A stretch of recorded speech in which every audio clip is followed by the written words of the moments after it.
1302 খ্রিস্টপূর্বে যারা নামক এক শিকারী শিকার করার সময় ভুল করে একটি তীর ভগবান শ্রীকৃষ্ণের পায়ে নিক্ষেপ করেন, যার ফলে ভগবান শ্রীকৃষ্ণের মৃত্যু ঘটে। যারা সম্পূর্ণ রীতিরিবাজ মেনে ভগবান শ্রীকৃষ্ণের দেহ সৎকার করেন, যখন তার চিতা শান্ত হয় তখন যারা লক্ষ্য করলেন মেটেলের মতন একটি জিনিস চমকাচ্ছে, যেটা পড়েনি।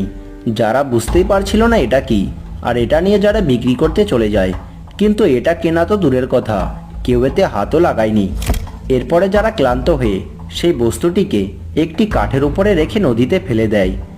গুপ্ত সাম্রাজ্যের সময় অবন্তীর রাজা ইন্দ্রদুম্ন, যিনি ভগবান শ্রীহরি বিষ্ণুর অত্যন্ত বড় ভক্ত ছিলেন, তাকে একদিন স্বপ্নে শ্রীহরি বিষ্ণু দর্শন দিয়ে একটি নদীতে ডুব দিতে বলেন, আর এটাও বলেন একটি কাঠের মধ্যে নদীতে তুমি আমাকে পাবে।